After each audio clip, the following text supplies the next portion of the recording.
Love relationship. The love is not there no more. It is the love that was motivating you to pray. It's the love for God that was causing you to get on your knee and put aside your plate and fast and pray. Because you are so madly in love with Jesus. And you say to yourself, I cannot afford to lose him. I can lose everything else, but please, oh God, I cannot lose you. Because if I lose you, I lose me. Amen. You can lose everyone, but please don't you lose Jesus. I told this minister, I said, if you could decide between being bankrupt, spiritually or naturally, which one you will decide? He said, spiritually. I said, you gotta be on your mind. I said, you gotta be on your mind. I said, I'd rather to be bankrupt in the natural, everything gone, and still have him.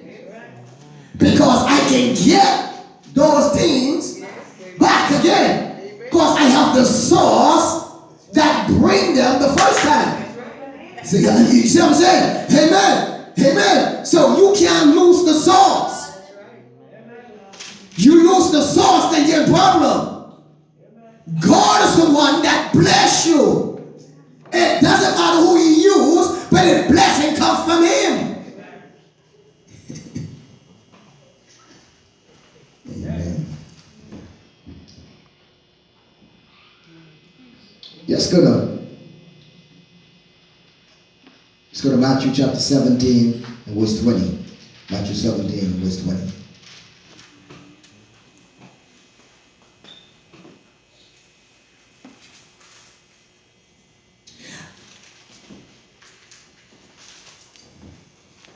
You don't want to have a form of godliness and deny the power thereof.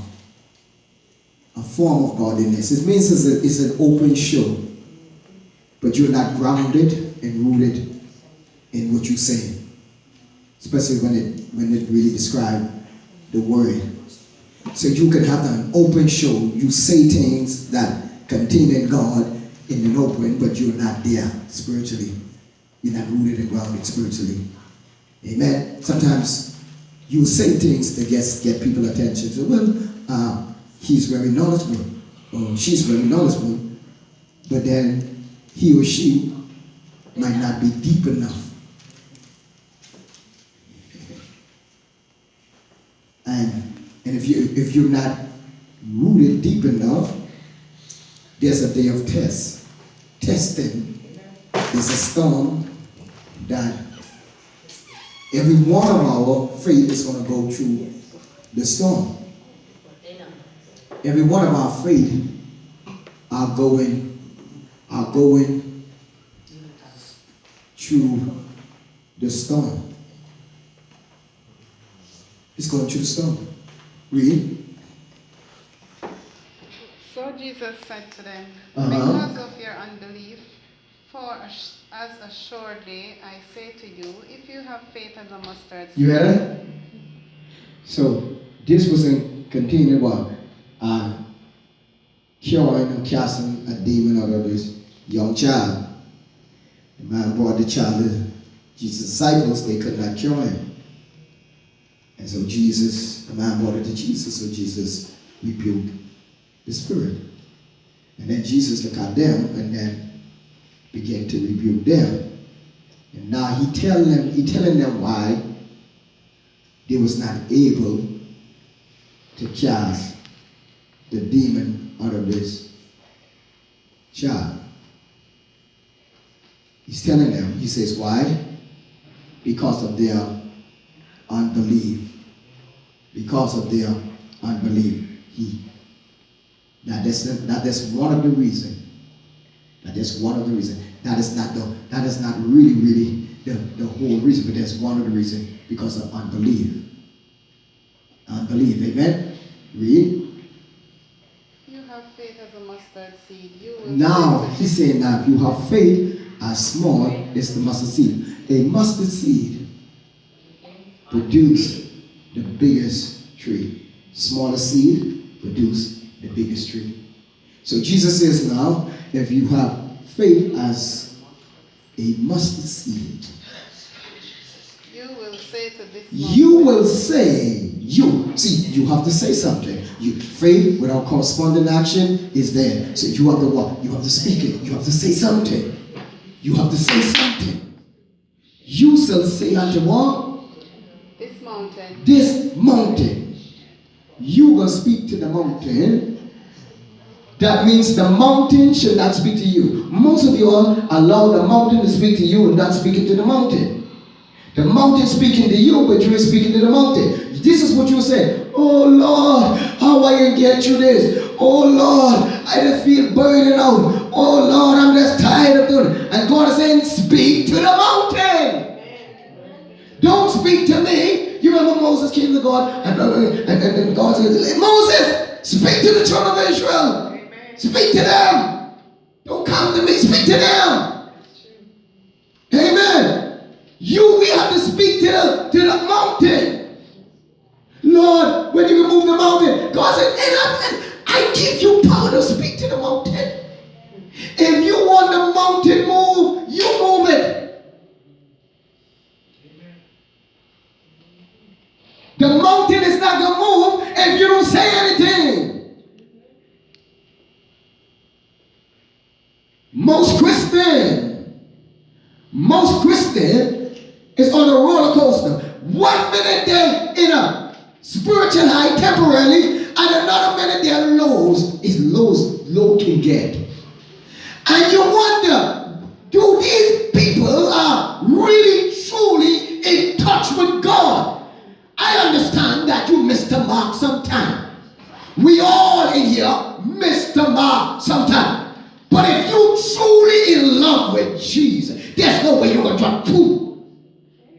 No. Right, there's no way. There's no way. You're not going to drop from Mount Sinai below ground.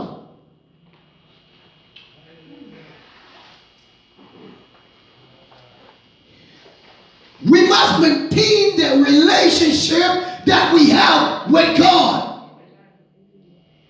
I said your job is to maintain the relationship that you have with Jesus Christ. Number one, find time. Make time for God. You make time for everything else. You want to do anything else with yourself, you make time. I don't care how busy your schedule is, you find time to do them. Right? You got to make time for God. You're not automatically be elevated and have the relationship with God. You have to make time. You got to make time.